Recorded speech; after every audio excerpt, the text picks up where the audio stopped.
Welcome to the chat, everyone. Welcome, Rad. How's it going? Hello, how's it?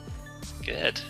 Good. Everybody, this is Rad Sechrist, the creator and one of the executive producers of easily one of my favorite animations of all time, Kipo and the Age of the Wonderbeast. I haven't told you this, Rad, but Kipo is actually in my top 3 favorite animations. Wow, I gotta know what else am I in with? Okay, so you're competing against some heavy hitters.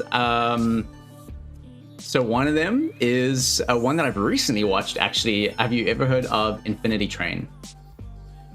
Oh, yeah. Yeah. I love Infinity. It's super great. And I think, what's my other one? Owl House. Owl House is up there as well. And She-Ra. I actually really loved the She-Ra reboot. It was amazing. Yeah, Noelle's super cool. Actually, speaking of She-Ra, Miss Fukuhara, what's her first name? Karen. Karen Fukuhara voiced Glimmer in She-Ra and Kipo as well, right?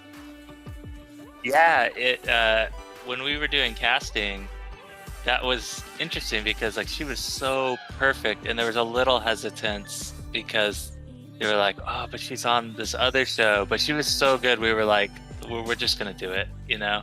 Yeah, she's on. I couldn't imagine Kipo being voiced by anyone else. And also, it's funny because Glimmer and Kipo are vastly different characters, and I think Karen's ability to character profile each one and find herself in the role was incredible. She really made both of those roles incredibly idiosyncratic to the respective genres. So I'm glad that she did that. There was a day where she started her line and she read it, and then she stopped herself and goes, oh wait, that's my Glimmer voice. Okay, give me a second. Okay, and then she read it. Yeah, I can imagine voice. It might be quite difficult for some people to get out of characters that they've done for so long as well. So how many seasons did She-Ra have? It had 4 or 5? No, 4, I think. Yeah. And then she would come in right when she was filming The Boys. Have you watched The Boys? Yes. Oh my god, I can't believe I forgot she was in that. Yeah. Yeah. She would come in and she'd be almost shell-shocked, I was filming this. I don't even know how to describe it, but all right, let's do Kipo. Yeah, wow. That's there's quite a dichotomy of themes there. Oh gosh, yeah. It's so funny though because she's quite a prolific voice actress, and a role that she's quite well known for is one in which she doesn't speak at all. Yeah. I want to see her play that badass character, but have more lines, another role. I'm hoping. Yeah, I think in the next season of The Boys, she's gonna kind of get her ability to speak back. I'm hoping. She has a wonderful voice.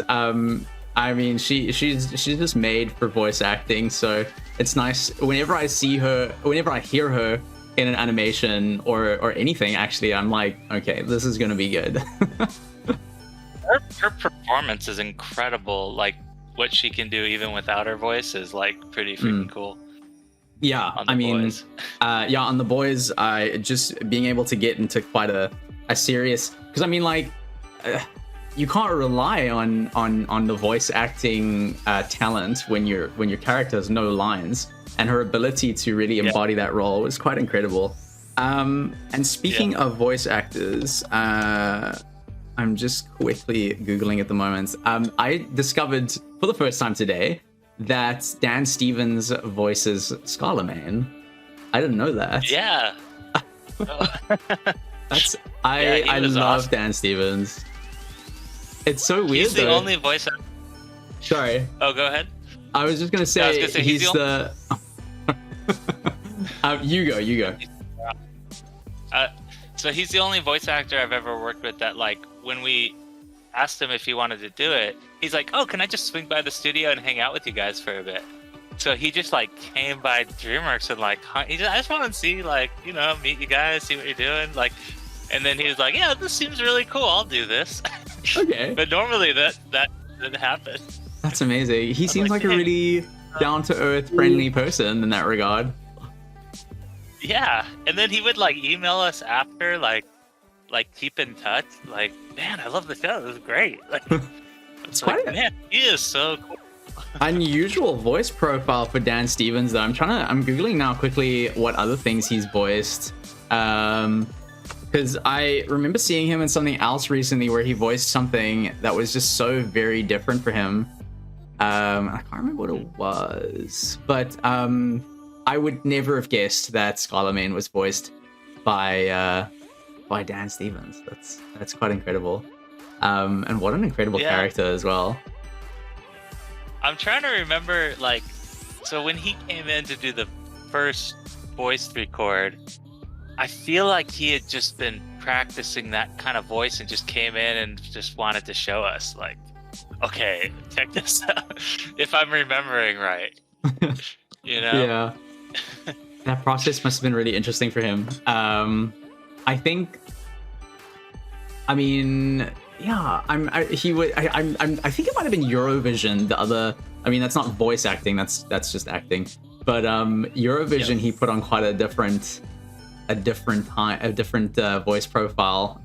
But it's incredible to see his range, because Scarlemagne is a very dandy-esque, kind of a robustly spoken character.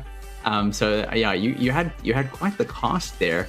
I wanted to ask you, what was your inspiration for Kipo?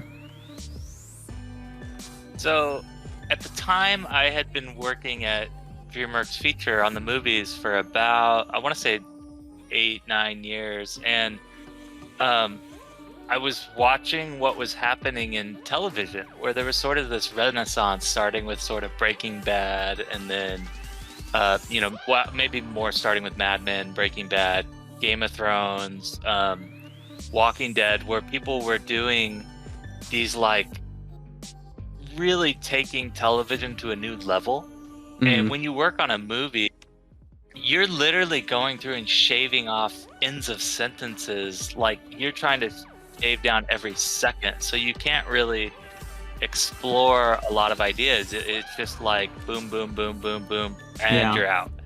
And getting to see what people were doing in television with these like longer narratives, it's like, damn, this is really cool. So I had been pitching a ton of different projects. So the way it works is usually like you'll sell 10 projects, and you're lucky if one of them ever actually gets greenlit. Like, a lot of times they live in development for years.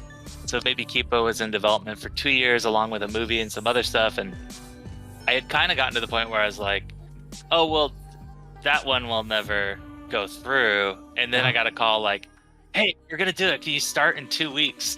So I literally had to just come into the office and start making it. Like, that would have been so heartbreaking if that didn't happen, let me tell you. The one thing that I found quite incredible about Kipo is how it seamlessly integrates such a diverse cast of characters into the show in a way that feels really like fully realized, kind of like all these incredibly self-actualized characters that are, I mean, incredibly diverse. It's one of the few animations that I know of that's led by a biracial character with, a queer character, and a disabled character. I know that what's his name?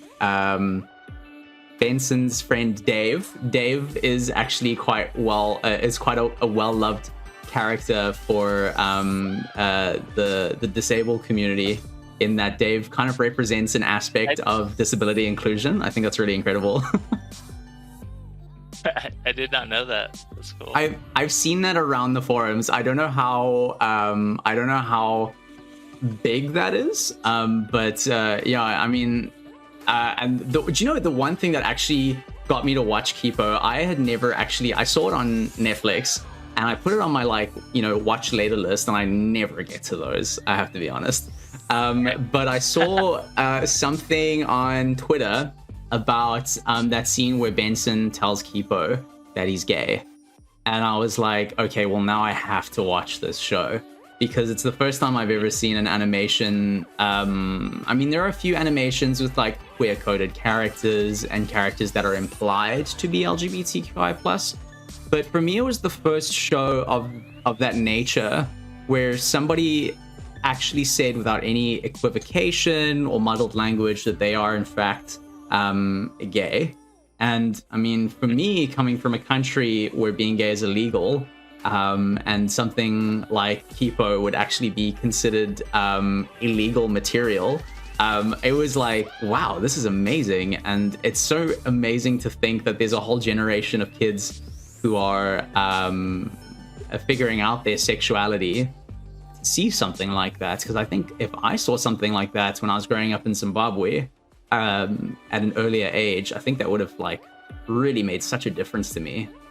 So what was I mean, I know that maybe that wasn't like your intention when you were creating Benson. That's quite a heavy moral burden to carry there, but tell me about Benson as a character and how the writing process was with creating his narrative and his paradigms.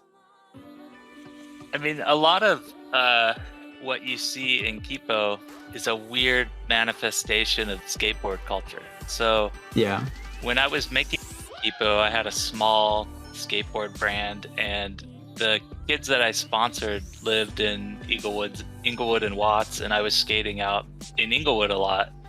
And while I was making the show, and the show is set in post-apocalypse LA, and LA is very diverse, but it's very like segregated. You know, like if you stay in one part of town, it tends to be a certain racial makeup. If you go to another part of town, and I think the skateboard culture kind of bridges that divide. Like you go to a skate park and kids are from Inglewood, Watts, like all over the place, right? Yeah.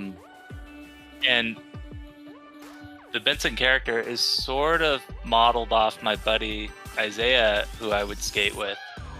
But Isaiah just said something funny to me one day when we were skating in Inglewood, and he just, I don't know if he's messing with me or he's just like being funny, but he's like, you know, these kids, like, they don't know any white people. Like they grow up, they don't know anyone who's white. Like they only know black people. And I was like, well, that must be weird when they watch a cartoon and there's always like one black character. Yeah. But it's like, doesn't really reflect what they grow up with. And he said that to me around when we were doing casting. So I was like, oh, it kind of just made me think like, wait, why are we always casting like mostly white? Like that's kind of odd, like subconscious choice, you know? Yeah. So we did open casting for any race. And then our director, Chris, when we had already cast Kipo, and she was planned to be an Asian character, and we had, at the time, we were casting her dad as an Asian character. And I saw the original Chris ideas, yeah, the concept drawings. Yeah. And Chris came into my office one day, and he just told me and Bill, he's like, I want to make Kipo's dad black. And I was like, okay. And he's like, I just want a dope black dad role model. Like, I just don't see that. I want to see that on screen. And I asked him, like, isn't that a little weird? Like, she's Asian and her dad's black. He's like, I don't care. I just want to see a black dad. So we went out to Sterling K. Brown to play the dad. So it's definitely like partially influenced by our crew as well, you know? Mm-hmm. And the thing with having an openly gay character is I had always noticed, I'm like, why is it that whenever there's a gay character, they seem to be relegated to like villain or comic relief? It's almost like if you're a kid watching that and you meet a gay kid at school, you're gonna like transcribe the media version of it on that kid. And I'm like, how come there's never like Superman? And you're just watching Superman, and then like 20 minutes into it, you're like, oh, he's gay. Yeah. You know what I'm saying? Like, you don't really see that very often, So that was kind of like, I think it'd be cool if like kids were like, oh, this is my favorite character, he's so cool. And then you're like, oh, and he's gay. Okay. I felt like that might shift the way kids think. Because I mean, I'm sure you know this growing up, it's like the things you hear kids say on the playground or the things you hear kids say in high school. I think a lot of that could be shifted if they had just role models, different inputs, information, I mean, you probably don't know this, but from my experience as a queer person and a connoisseur of good animation, that's some impressive allyship there, I have to say. And on that note, actually, Rad, you might be happy to know this, but there's a young viewer of my streams, a young non-binary person.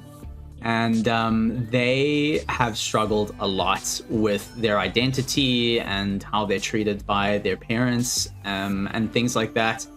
And they love animations and they always ask me for recommendations. And there was one point where they were in a really depressive episode and I told them to obviously watch Kipo. And they are very big fans, a very big fan of the show. And said to me once that Kipo was very helpful during that difficult time for them. So, and I don't think that that's an isolated case at all. I think a lot of queer people, kids specifically, see a character like Benson not only being open about their sexual orientation, but their sexual orientation not being a restriction on their development and their growth, not being a focal point for their pain. I think that's very empowering. I think there's you might not know this, but in the LGBTQIA plus community, there's a bit of irritation with queer representation in media, where it's like queer trauma, and I don't want to name any specific shows or anything, but a lot of shows focus around queer people from a perspective of trauma.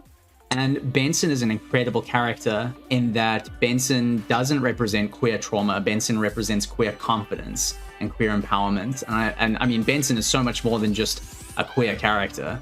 Benson is an incredible character in the show. I think the whole cast of Kipo, those characters just really hold the show so well. Who is your favorite character to create? I know it's hard to have favorites, but if you did have one, who would it be? I mean, it's hard to beat Kipo. Kipo doesn't count because it's like... I mean, Wolf is so cool. Oh, yeah. And like her backstory episode is probably my favorite. Episode 9 is probably my favorite episode. That was Twin Beaks, that episode, I think. What's it called, Twin Beaks? I think so. Or is it? It's the one where you get a little bit of background, right? It's where do we want to do spoilers yet, or do we want to wait? I think we're at that point. So yeah, on that note, chat, if you're here and you haven't watched Kipo, this is probably the time for you to check out and go and binge it. High recommendation from me. But we are going to be talking about some spoilers for the rest of the segment. So just giving y'all a warning there. And also we got a comment from Cyangelic saying that from his experience as being black and gay, there were 0 characters that he could relate to, like Benson growing up. So yeah, that's a really lovely input from Cy there. Okay, so we're ready for spoilers.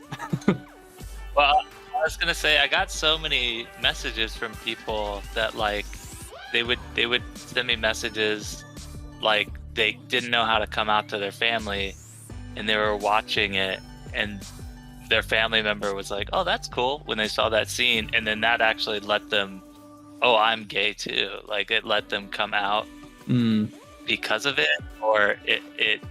I got a lot of messages from people that it was really helpful for them, you know, to watch that. And it was really cool to see, you know, that it affected people that way.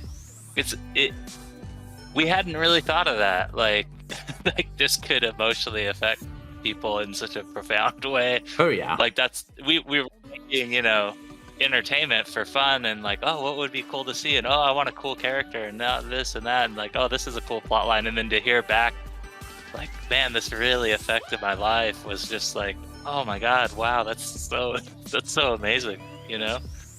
No, it really is. But, and I mean, it was the first time, like I said, that I have ever heard anyone even use the word gay in an animation. I think that was like really groundbreaking, more so than you might realize. Well, the cool thing about that was working with DreamWorks. When I pitched the show, that we pitched it with like, and there's an openly gay character, and Peter Gal, who is the head of DreamWorks TV now, he said the character has to say the words "I'm gay." Like you can't say "I like boys." You can't hint at it. Like I just want him to say the words, because Peter is gay and married. Like, and it was interesting to hear that viewpoint from a gay man about like the importance of saying those words, "I'm gay," you know? Yeah. Because I don't know that I would have known that, you know, if he hadn't told me like the importance of saying that. So it was really cool to have DreamWorks support on that, because I'm sure you know, is it banned on Netflix in your country? So do you get? So not in South Africa. In South Africa, where I live now, South Africa is actually probably one of the safest places for queer people in the world, but definitely the most in Africa. We had marriage equality well before the States did. I mean, we still have problems. I mean, we're legally protected, but queer people in South Africa are still face a lot of oppression and marginalization. But in Zimbabwe, my home country, homosexuality is completely illegal, and what's deemed as morally inappropriate media is also technically illegal. So Kipo would technically, I don't think that the Zimbabwean government would even really sift through something like this, but Kipo, that episode of Kipo would technically be, I think that particular episode might be okay. The laws, there's not a lot of general consensus on the laws surrounding homosexuality in Zim, but there have been so many problems with my mom's friends and some of my friends in Zim for being gay. So I think if somebody in the Zimbabwean government really wanted to make it a problem, they could legally do so. But I think it may be because there's a lot of countries that Netflix can't show it. Like they leave it off their playlist, or they have to put up like a warning that children can't watch this in certain countries. I think so. Zim doesn't have the digital infrastructure to enforce something like that, though, which I think is the only saving grace. Yay, broken economy. Oh goodness. There's not a lot watching Netflix there. Yeah. It's funny, actually. I was in a pre-COVID. I was in an LGBTQIA plus war movie called Morphe. For those who don't know, Morphe is actually a derogatory term for gay people in my country, which is why the title of the movie was quite like jarring. It was an incredible movie to film. And it was based on the Angolan border war, and it was actually based on a book that was written by a friend of mine, a biography about his experience as a gay man in the South African military during apartheid. And a movie like that would be illegal to watch in my home country. And I've always just like said we should just kind of, you know, do it anyway, do a movie viewing and see what happens. Yeah. That could be dangerous, right? You know, yeah. But a lot of things in Zim are dangerous, so Zimbabwe is a wild country, Rad. I don't know if you've ever been, but if you do, it's actually it's a wonderful place to travel to. But I've wow, only it's a been to weird Kenya. place. What's Yeah, that? I've only been to Kenya. I've only been to Kenya. Oh, I love Kenya. Yeah. So that's the only place in Africa you've been is Kenya. Yeah. Okay. If I can give you some recommendations, Cape Town, South Africa is probably the coolest place in the world, let alone Africa. And then Victoria Falls, Zimbabwe. Those are my 2 recommendations for African traveling. And Nice. you know, not coincidentally at all, places that I have lived.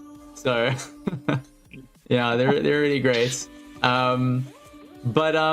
So now that we're in the spoilers segment of the stream, and again, just a warning for everyone, we are going to be talking about spoilers. Something I wanted to ask you, and I don't know if I wanted to ask if this was intentional or not, but one of the things that I thought was such incredible writing was the narrative parallels between Scarlemagne and Wolf. And I'm going to expand on that, but were there some intentional parallels drawn between them when you were writing them? Oh, let me know which ones you're talking about. Okay, all right. See.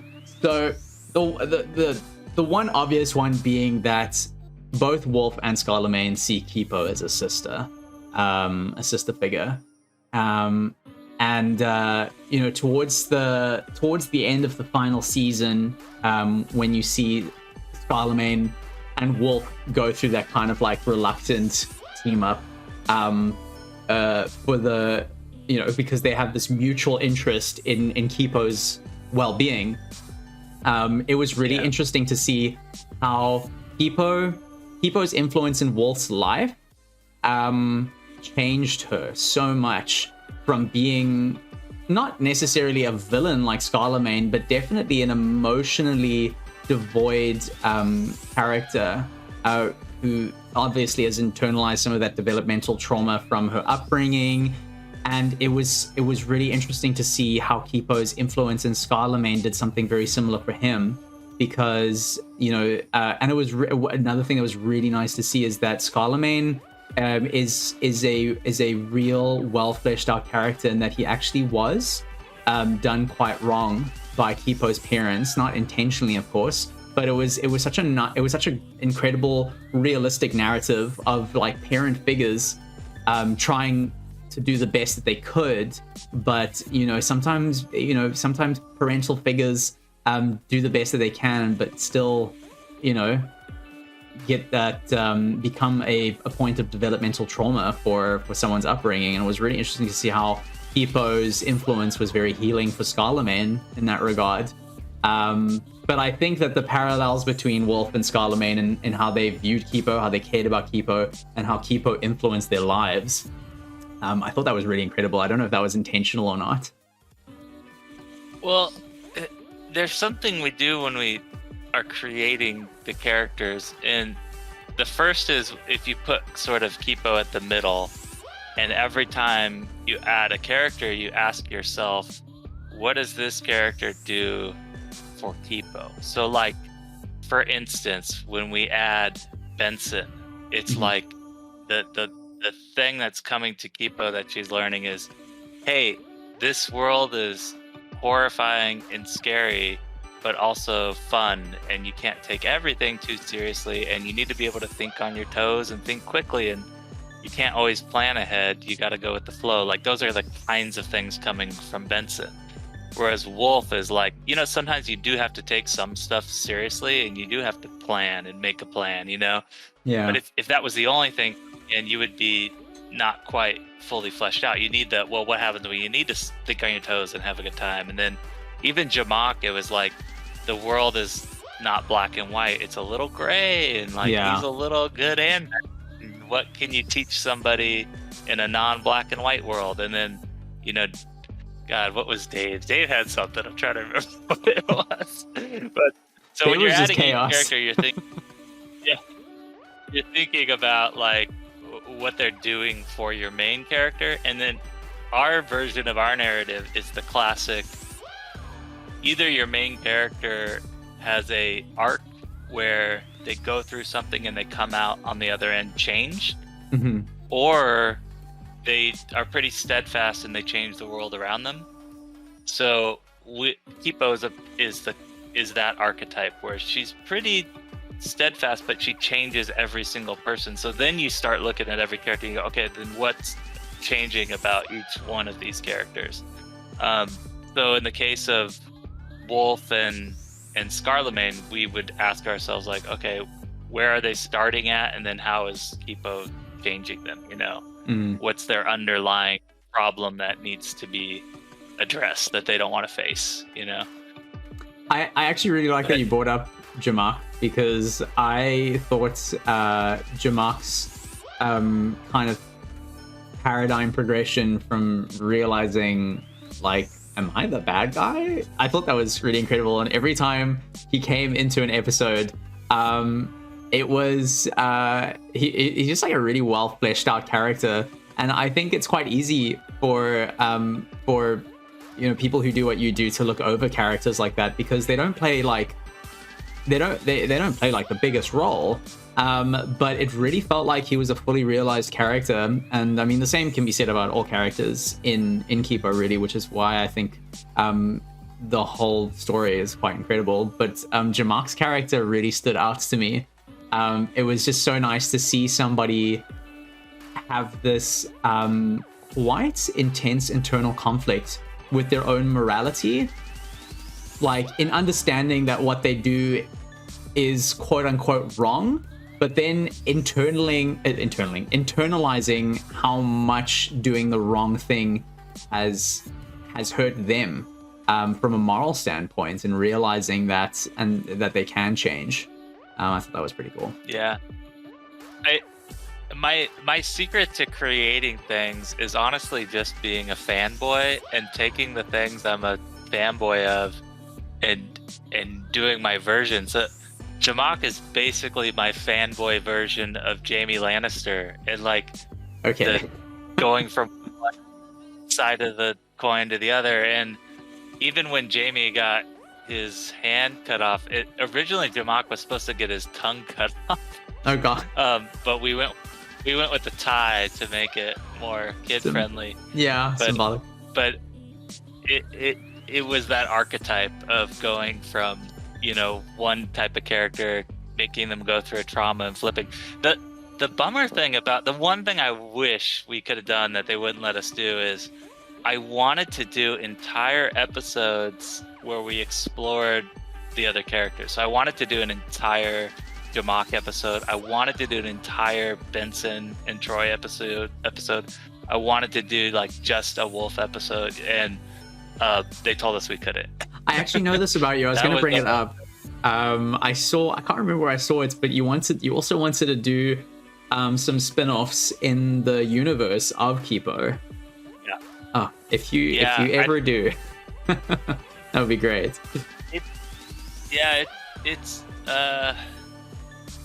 It's tough. Like, I don't know if that'll ever happen. We'll see.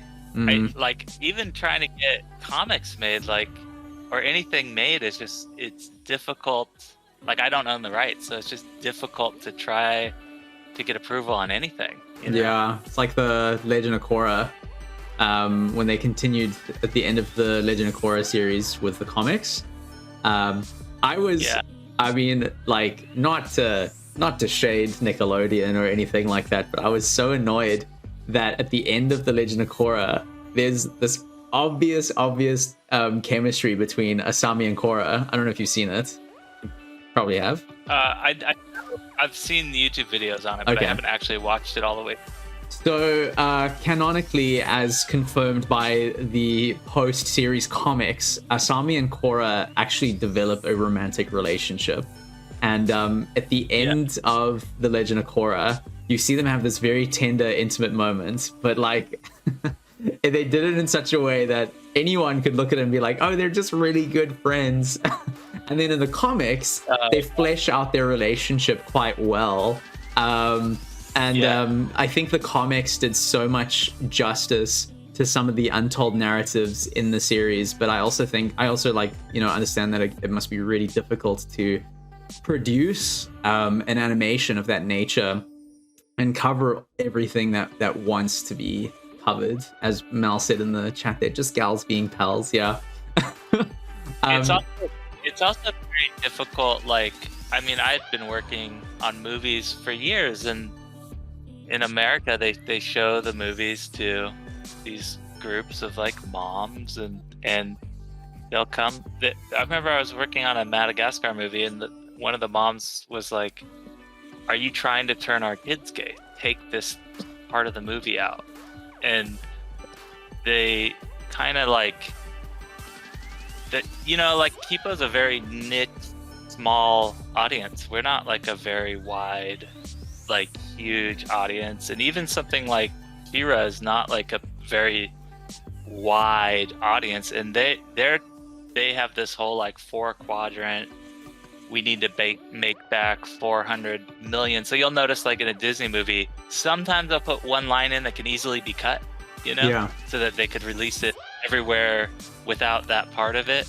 And then if something's like on the Disney Channel or on Nickelodeon back when Avatar was out, their commercial people will pull their advertising. And, you know, back then, even now to a certain extent, I don't know that, well, I mean, TV's kind of dead, but that would be very difficult. Those types of things are very difficult to do, you know? Yeah. We're still waiting for Velma from Scooby-Doo to have her gay moment. I don't know if you know this, but she's like a massive lesbian icon. Yeah. I'm really curious, like, I hope to see that. It is like slowly changing, and there's starting to be kind of like financial successes that people can point to. Yeah. Like for instance, I would directly tie our casting to Black Panther. So Okay. the fact that Black Panther came out and was financially successful, a show can, if they want to have a more diverse cast, they can point to that and say, well, you're saying we shouldn't have a diverse cast because it's not financially lucrative, but Black Panther did it, and they were financially lucrative. And now executives have, because, you know, everything's driven by finance, right? Like all their decisions. On that note, sorry to interrupt you. I came across somewhere that Kipo had actually been turned down by a few people because of the inclusion of rap music in the show, and how it didn't like cater to a wider audience. It's not that. It's more like, hey, the next time you do a show, don't put rap music, or, you know, do something that a kid in Saudi Arabia will like. Yeah, that's a weird criticism, because I thought the soundtrack to Kipo was incredible. And in fact, I was surprised actually. I remember I watched that episode where Jamak chases Kipo for the first time. I think that is the first episode, maybe, or second. And I was watching with a yeah. And I was watching it with a friend who actually makes his own rap music, and we were both like surprised at how incredible and rap inclusive it was. And I thought that was a really great touch. Chaotic Jinx in the chat says that the soundtrack is so good, and yeah, I stand by that. I think another weird influence of skate culture where of course, I don't know that I would know a lot of that type of music other than hanging out at the skate park and like being kind of put on to newer artists, and it's not something I think I would have just come across on YouTube or Instagram or TikTok, you know. But I think that's really great. Not to put your identity as a subject, but I mean, as a white cisgendered man, I think it's really great that you created something that is so inclusive of various social demographics, and you outsource that to the people who would know the most about it, I think that's an excellent use of allyship, and a great example for other people creating shows in positions like yours. So I think that was a really good choice there, creatively speaking. Mm-hmm. I think, I mean, yeah, that is an interesting topic in terms of being a white creator. I definitely try to work with, if the subject matter, like for instance, my co-writer now, Andre, he lives in Watts, and we skated together for years, and if we're writing a few different strips, and the subject matter leans into his experience about growing up where he grew up, I'm not going to sit down and write that kind of thing by myself. You know what I mean? Yeah. But I think it's cool to work with people. Like if you're gonna write something or work on something, I think it's like our character designers for Kipo, Ben and Chibu, are both black, and I would be a little nervous to just be out there designing all black characters as a white person, you know? Yeah, no, for sure. That's not why we hired them. We had already hired them before we had even cast, you know? It's just a coincidence, but I mean, even if it was the reason that you hired them, I think it would be really incredible either way to give an opportunity to black creators to have control over a narrative that's specific to them in terms of their identity. So, of course, that's not why you hired them, as you stated. But even if it was, I think that would be really cool. There was something I wanted to mention about Wolf.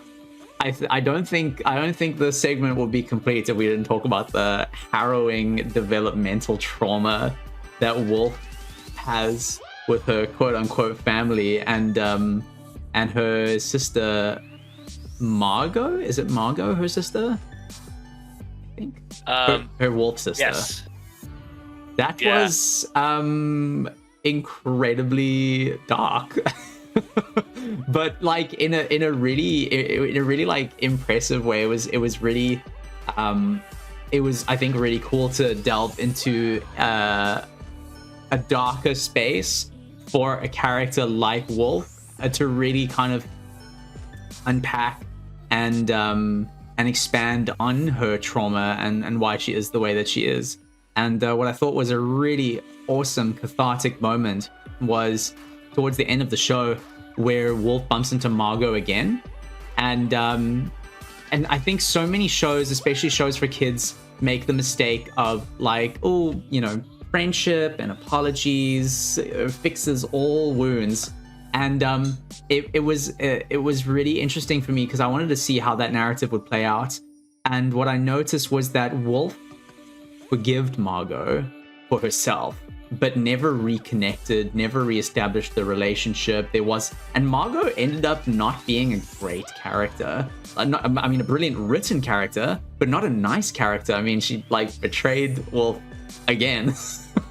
Yeah. And it was just really, it was impressive to see how Wolf emotionally navigated through that. And it showed a lot of emotional growth for that character.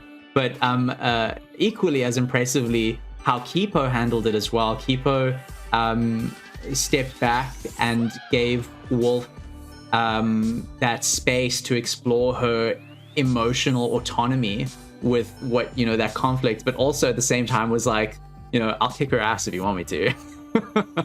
I thought that was cool.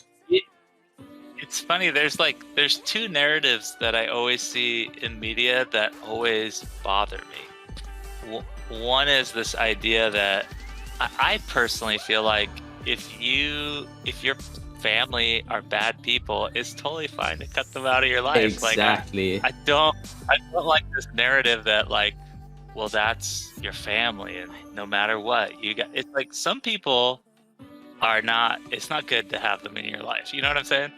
Yeah. And the other one, I mean, this one I don't know if we did this in the show really, but this concept that financial wealth and success won't make you happy. Really ignore that. And just, it's like this capitalist idea is like, all that really matters is your friends and family. Like, be poor and happy. Like, you know what I'm talking about? Like, every movie has, like, don't think about the fact that you're poor. Just be happy, right? Yeah. Like, those two narratives I It's see easy over to say and if you're over not poor. Exactly. Oh, goodness. Yeah, those that's... two really bother me. So I never want to lean into, like, you know, another one that someone pointed out on our staff was like, I think it was Taylor, one of our writers, said, you cannot have Wolf find her parents and have a happy ending with her parents, because there are kids out there who lost their parents, and that is never going to happen for them. Like, they're never going to, and if that's your solution, like, I've been traumatized because I lost my parents, and your solution is to find the parents. That is not a solution that a lot of kids will ever have. And so I thought that was interesting, that we might have been tempted to have an episode where you find Wolf's parents in a way that would sort of fix her problems, you know? That's actually, I mean, I never even thought about that, but that's definitely something that I think in the back of my mind was such a strong narrative for me when I watched the show, because it falls into the greater theme that I saw a lot of throughout Kipo, of coping with trauma, as opposed to like a deus ex machina of trauma relief. And I think introducing Wolf's parents would have been a sort of deus ex machina to relieve her of her trauma. But instead, she grew as a character, she grew as a person, and she learned to cope with her trauma and heal from that by creating a better, more fulfilling life for herself with people that did love her and did care for her. And I think that's so much more powerful. I'm really glad that you brought that up, because I didn't even notice that. But that's really cool. Mm-hmm. And also, yeah, sorry, go. I was gonna say, I want to give a shout out to like our writing staff. Like, that a lot of the darkness in those episodes came from Bill Wolkoff, who came up with the entire backstory for Wolf, of, you know, being raised by wolves and killing and skinning her own mother. Oh my God. That all came from Bill. Bill, yeah, so Bill's done The New Guy in the Wild. Okay, I'm just Googling all of these names that you're sharing with me. Executive producer along with me, so he really brought a lot of rich kind of darkness to the series, which made it so cool, you know. Oh, I'm glad. Yeah, it really rounded it off with quite a robust narrative there. Chaotic Jinxed in the chat wants to know, when developing Kipo, were there moments where you were worried about the audience's reaction? What moments, if any, did you have? I never thought about that. It's interesting because, like, I've been working on movies for years, and we do this thing where we write the scenes, we storyboard them, we go into a room, and we do a live pitch, and it's almost like doing a stand-up set in a way, right? Yeah.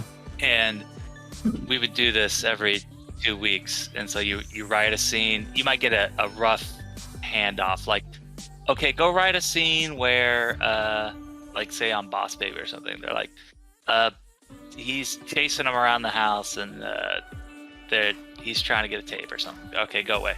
So you write something, you storyboard it, and you do these pitches, and you kind of hone the craft that way, like with those sort of stand-up sets. And I learned very quickly, if a joke took a second in people's mind to make the connection of, like, oh, that happened because of that, you won't get a laugh. Like, it has to be an immediate response, or just learning, like, if you're pitching something and you're watching the audience, like, what works, what is never going to work. You start seeing certain things don't ever work. Certain things work better than you thought. And so I kind of learned what would work, right? And the two things I found is I was always good if I made myself laugh. It was gonna work, right? Or if I made myself, like, if I enjoyed it. And if I ever had the slightest hint of, I'm not quite sure if this will land, it never landed. Like that slight, and you kind of learn that gut inside your stomach of, oh, that is telling me that does not work. Like I'm not quite sure if this part, that means that is wrong. You can fix it. Yeah, I've come to learn that as well with doing TikTok content, so I can relate to that process exactly. You get response from everybody.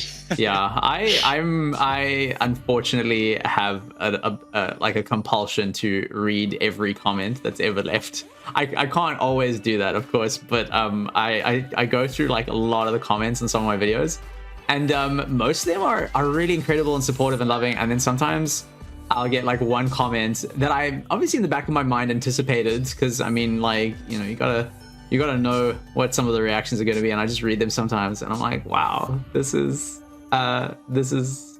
very bizarre reaction to something I've done. So I can imagine you probably get that on a much larger scale with shows and stuff. But speaking of audience reactions to things, and this is a big spoiler for Kipo, by the way, if you haven't watched it already, this is your chance to get out. I wanted to talk about Scarlemagne's redemption arc, in that it was so very different from the redemption arc of many animations that I've watched. In that, you know, you get these kind of like very loosely thought out redemption arcs for characters like Scarlemagne in series, where, you know, they say sorry and they're like, oh, you know, I'm a changed person, I'm so sorry, I didn't realize I was doing all these horrible things. And, you know, these people that have been hurt by this character are like, oh, he's sorry, guys, you know, and they just move on, and the redemption arc seems like not really fully realized and stuff. But Scarlemagne, it was really nice to see Scarlemagne go through the process of coming to terms with the fact that he does owe people an apology, and then apologizing, and everyone being like, we don't care. We don't, you know, and him going through the process of apologizing, and then actually going through real efforts to try and regain the trust of the community in Kipo. What's the cat village called again? I remember. The Timber Cat. The Timber Cat village, Village. And like actually putting in some serious legwork, and I think there was some comment that he made when Kipo came back after he apologized, and they weren't having it. And Scarlemagne said, oh, I'm surprised that an apology didn't undo decades worth of pain and oppression, or something like that, like being really, really sarcastic about it. And I was like, that's actually really unusual for an animation to have such a robust redemption arc for a villain character. And then at the end of the show, again, major spoilers, by the way, everyone in chat, at the end of the show, when he sacrifices himself to save you know, everyone, really, it really felt like that moment was earned, because I see so many shows where they attempt a really kind of like muddled redemption arc with a character, and then they try to like really finish it off with a sacrifice scene, and it just feels like you're forced to forgive the character because, you know, they sacrificed themselves, the ultimate sacrifice. But at the end of that saga, it didn't feel like, okay, the sacrifice really earned my trust. I was genuinely sad about what happened to him, because you really see him start to redeem himself and become this character that you really want him to be in the end. And then he does something incredibly selfless like that, and it was such an emotional blow to me, and I think for everyone, actually. So that redemption arc was probably the best I've seen in any animation. Really, it was quite incredible. Yeah, people get mad at that. They're like, oh, you shouldn't have killed him. And I didn't know. Like, he had murdered the mod frogs, right? Yeah. And people like to overlook that. I just didn't know how you come back from that without giving a complete sacrifice, because he would always be walking around a murderer. You know what I mean? I mean, maybe people are fine with that. Yeah, but it felt like if he wanted to be redeemed. I mean,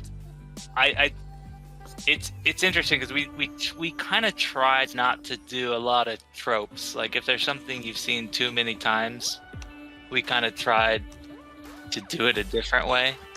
Yeah. But that's cool that you liked it, because a lot of people I read are like, oh god, he had to die, come on. Okay, so can I tell you, I'm sure I don't need to tell you, you probably know this very well, but I really would not feel bad about, well, not feel bad, but be second guessing on that, because I'm sure you've heard of the video game The Last of Us Part 2. Yeah. Okay, yeah. I'm gonna get a lot of shit for this one, but I tried to play part 1, but wait, I have to tell you my video game experience first. Okay. So my wife's a big gamer. I don't play, and my friend was like, well, you got to try The Last of Us. It's got a great story. It's like watching a movie. Yeah. So I put it in. I'm like, all right, I'm gonna relax, watch this movie that I walked through.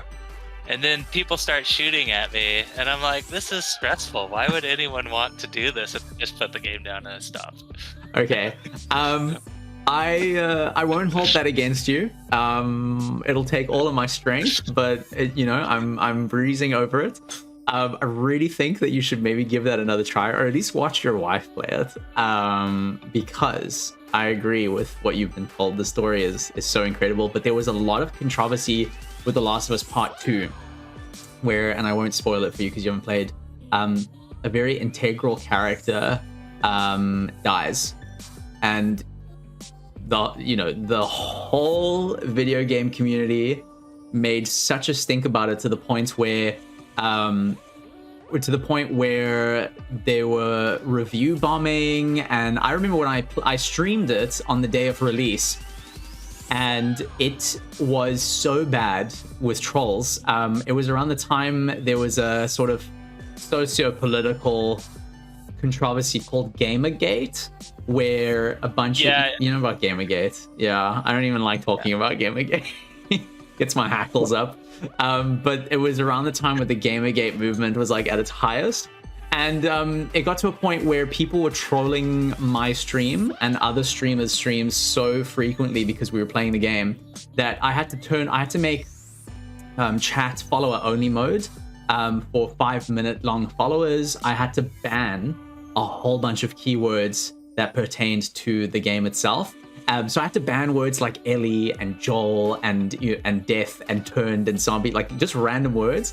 And it's so funny how the stream that could chat worked around that. Like if they referred to Ellie, they'd be like, "Oh my goodness, e-girl," or L-boy, J-man. Like they had to really weave around the banned words list, and became a game for everyone. But I even had to take off the channel alerts because people would follow with spoilers in their name, and then it would just come up onto the screen. It was such a mess. But that the death that was in The Last of Us Part 2 that a lot of people thought was incredibly controversial actually was an incredible catalyst for the narrative of the entire game. It was actually the catalyst for the entire game's narrative, and it, in my opinion, is a real incredible game narrative wise. I mean, it won so many awards, so all the review bombs made nothing but like a small dent. But I understand that, when people grow attached to a character and then they die, it can feel like a personal attack on the audience. People get really mad about Yum Yum as well. Oh God, not mad about Youngin, but I was honestly, heartbroken. it never crossed our mind that you would turn him back to like his former self. And so like when people are like, I thought you were gonna turn him back, why didn't you turn him back? Like that seems like such a story cheat. Yeah, To be like, oh, he killed them. Kidding, they're not dead. Like that feels so cheap to me. Like that it Like- I never even thought of that. like when characters die in a series, and then the rest of the series is about all this emotional navigation through that, and then like in the next episode of the next season they're like, oh, I'm actually alive.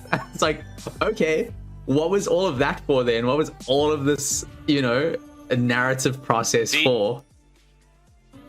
The only one to ever pull it off is when the Avengers does a snap and wipes out half the people. They found a clever way to bring them back in the next movie. But when I saw that snap, I was like expecting it to be a bad version. I was like, oh no, they're gonna come back. They didn't just kill half their heroes.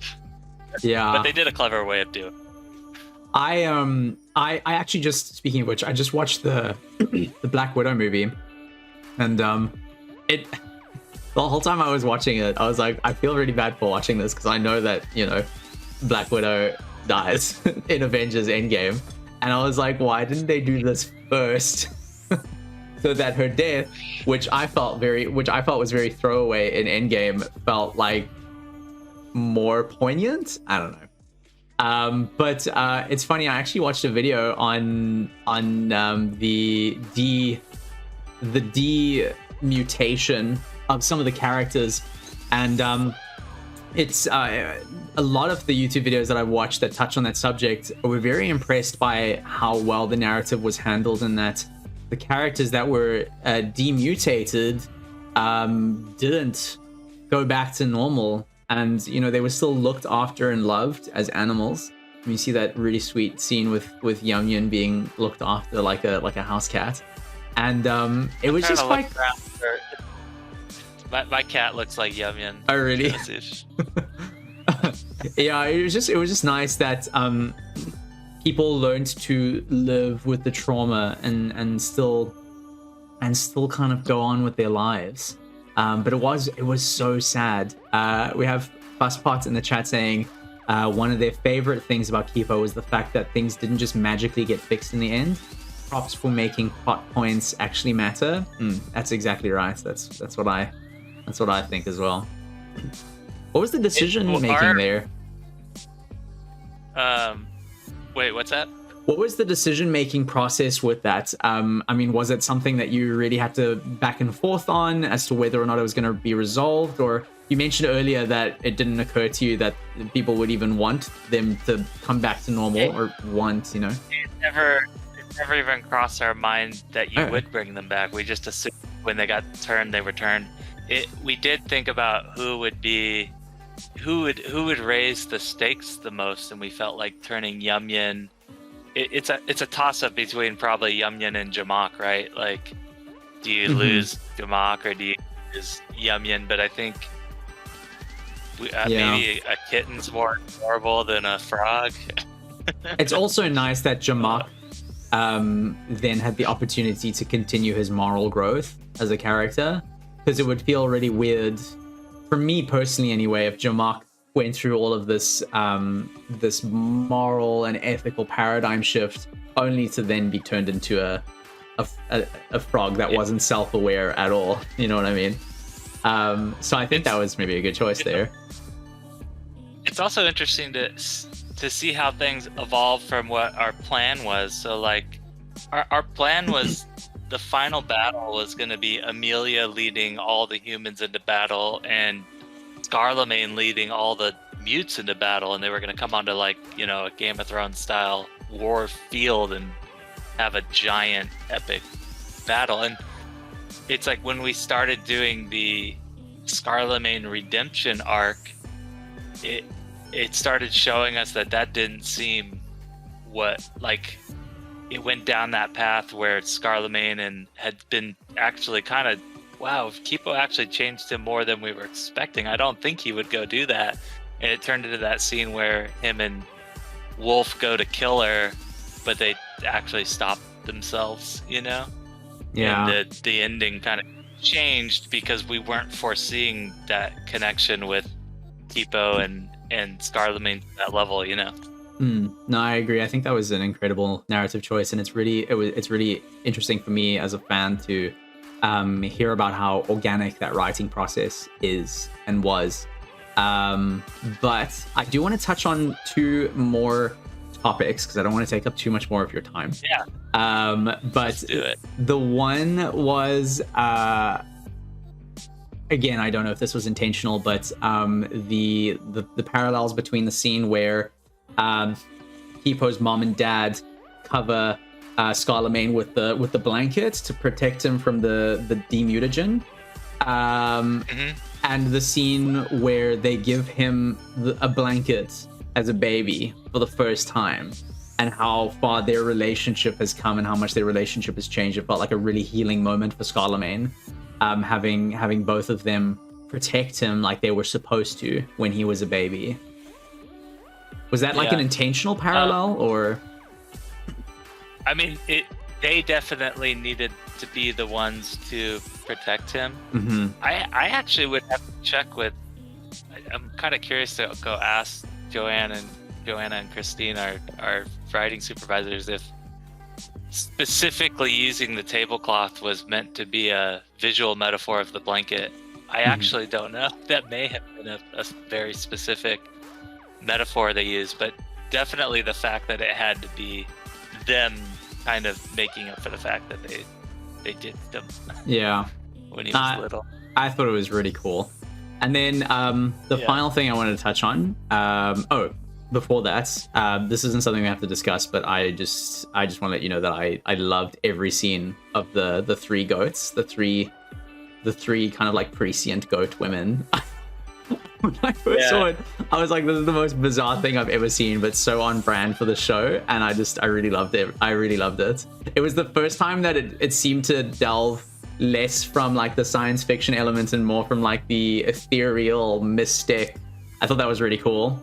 The cheese is alive, and the spores actually, like, we thought of it in a scientific way, like the actual cheese is a mutated creature, so it goes out and it knows stuff, like all the spores are traveling all over, like a sort of mycelial network.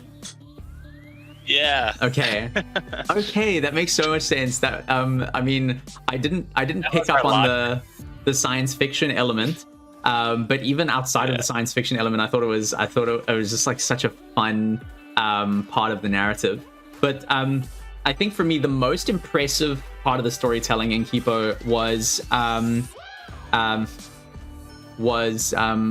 covering what would otherwise be pretty vast plot holes. We actually got a comment in the chat from Blue Star Charmer that they assumed that the goats were parallel to the Macbeth witches. That's pretty cool way to look at it, actually. I didn't think about that. But so when I talk about covering plot holes, what was the name of the tardigrade character? Mulholland. Yes, Mulholland. There was a scene where I was like, where they were talking about, you know, how to kind of undermine the human army against the mutes, and I was like, why don't they just get Mulholland to do something? And then like literally a few minutes later, they were like, okay, well, we can't because what's her name? Amelia. Where he has this whole conversation about how if Amelia gets a hold of him, she can distribute the cure everywhere through rain, and how Mulholland also helped Kipo train. There were just so many points where I was watching and I would be like, there's going to be a major plot hole now. And then literally within seconds, the show just like covers it up and like, actually, we got it covered. We know what's going on. I just thought it was such a really incredible attention to the continuity of the show. So, I mean, props to you guys. The writer's room would we'd be sitting there and someone would say, what if this happened? And obviously one of the writers would be like, why doesn't he just do that? That makes you feel, we got to think of a reason why not, you know, because they would bring up those same issues, you know. And also the reason that the dart doesn't work on Kipo when Amelia shoots her with the dart for the first time, the cure, because I was thinking, you know, when Kipo transforms, she's a massive target. It would just be so easy to put her down with one of those cure darts, and then it did happen, and I was like, oh my god, okay. And then that whole very valid explanation of why it didn't work. So yeah, that was really cool. I really wanted to take away Kipo's powers and just turn her human. Okay. And then it would feel like an all is lost, right? Like, what are they going to do now? They don't even have a Mega Jaguar. The problem became, okay, she can turn into a Mega Jaguar, and we've never seen a kaiju fight. And it's like, shit, I guess we have... the darts don't work on her. You know what I'm saying? Like, we had to think of some kind of... Because you're going to have to balance out whether or not the Mega Jaguar form becomes a sort of Deus Ex Machina to the story. But then also, taking it out so soon might have been quite jarring for the audience. So I think it was handled very well.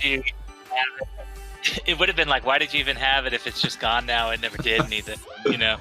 Yeah. There's something balanced, like the Macbeth witches thing. Do you remember in the first season when Kipo is guessing where Benson's taking them, and she goes, "Are you going to take us to blind witches who can't tell anything except what they can't see anything except what they can see is the future?"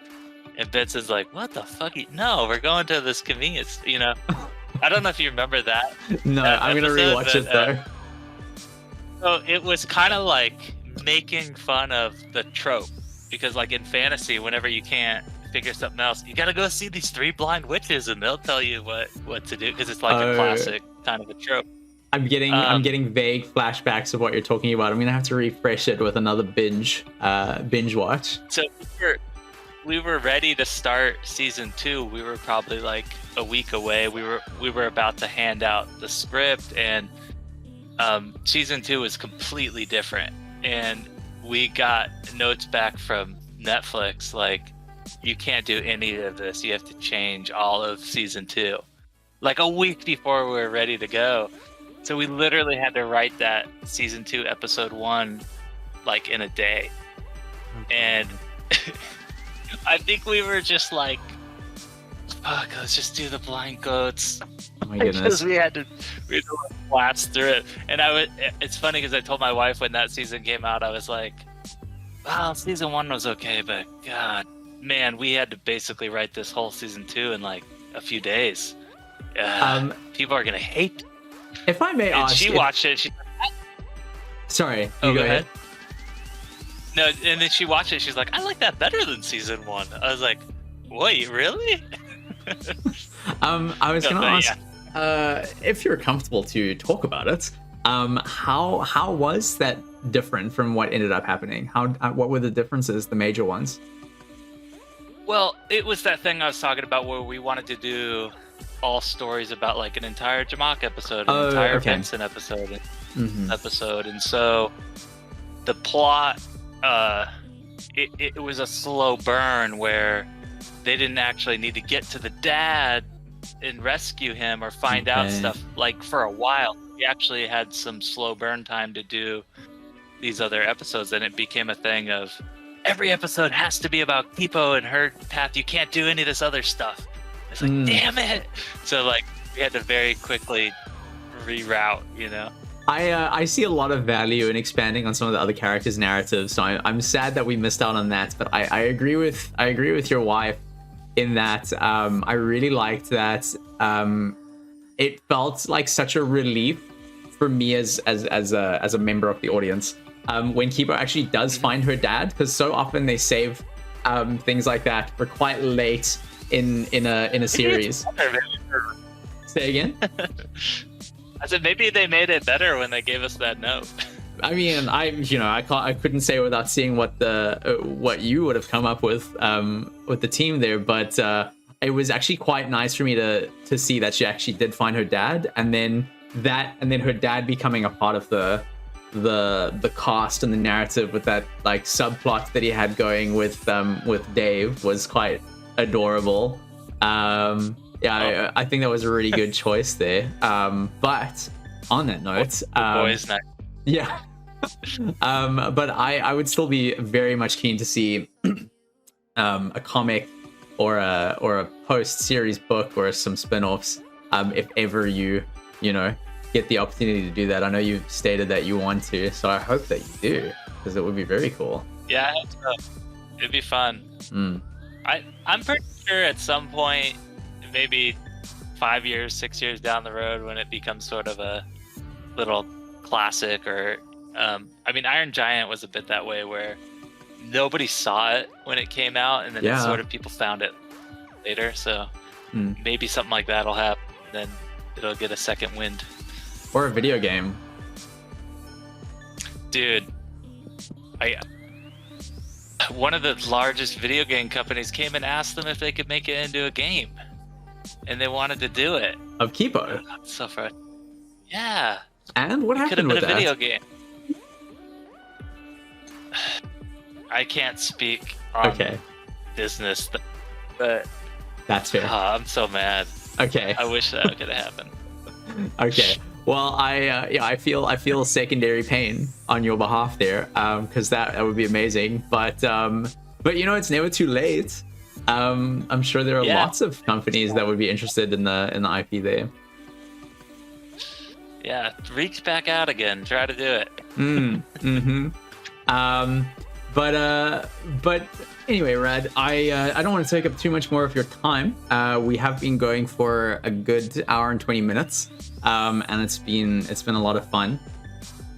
So yeah, thank you.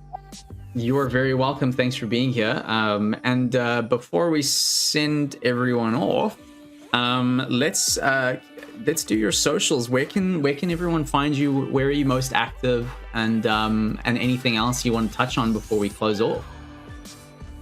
Yeah, so you can check out, I have an online sort of animation school, radhowtoclass.com. Right now we're doing these daily art classes for $8 that are at 11 o'clock, and there's different professionals from the animation industry teaching each day. And then also we have like regular courses as well. And then you can find me on TikTok and Instagram. I think they're both just Rad Sechrist. Okay. And Twitter, same thing. Doing those for you now in the chat. And then any closing statements to your fans of the show? Obviously I want to thank everybody for watching it and telling people to watch it. Go buy I never the shut DVD. up about it. I don't know. I literally have made all of my friends watch it. Yeah, it's so cool that we got to make this weird little piece of art, we never could have made this on a TV station because they have too many restrictions with their commercials. We never could have made this as a movie because the movie theaters and what they need is different. It was just such a weird little microcosm of the perfect place where we got to make that in that perfect window of time. Man, we were so lucky to get to make that show. And we were very lucky as well, because I think a lot of us got a lot of joy. Oh, I opened up my Twitch page on my own stream for a moment. I was going to send off someone to the raid. I think I speak for all of us when I say that we are also very lucky to that you got to do that, because I meant what I said earlier, especially from the perspective of an LGBTQIA plus person, that the show means a lot to a lot of people in ways that you might not have anticipated. Especially for me, coming from a country where being gay is a criminal offense. Watching a character that's so fully realized and well developed, like Benson, actually using the word gay and revealing themselves to be gay, it actually meant a lot. It hit me quite hard. I'm not gonna lie. So that was really cool. Cool. I'm glad you enjoyed the show. Yeah, I did. Thanks so much, Rad. So just for the chat, we are going to send off everybody to a raid. If you're unfamiliar with Twitch, that means all of you are going to someone else's stream to share the love. Rad, if you don't mind holding on for just 2 minutes while I look through who I'm going to send here. That's a lot. Oh yeah, it's a lot of fun. Oh, we've actually got Comic-Con Africa streaming at the moment. I did a little bit of consulting for them, so I'm gonna send us their way. Nice. Comic-Con Africa is not as grandiose as the Comic-Cons in the States, but it's a lot of fun. We've been struggling with COVID. We actually didn't manage to do any of the things that we wanted to do because COVID hits like literally a few months after all of our planning, and so we've had to do everything online and digital, and we're all really bummed out about it. But yeah, it's just how it is, hey? Yeah. Well, maybe next year, fly out to Comic-Con Africa. Yeah, you should. Oh my goodness, I would be super excited. I'll put in mention if I'm ever back on the consulting committee that you know the creator of Kipo would be very keen. I'm sure people would love that actually. But anyway, okay. Rad, thank you so much, and thanks so much to everybody for joining. I hope you had a great time. I know I did. And Rad, we'll see you on your socials on TikTok, and we look forward to any future projects that you work on. All right, thanks, man. Cool. Cheers. See you, everybody.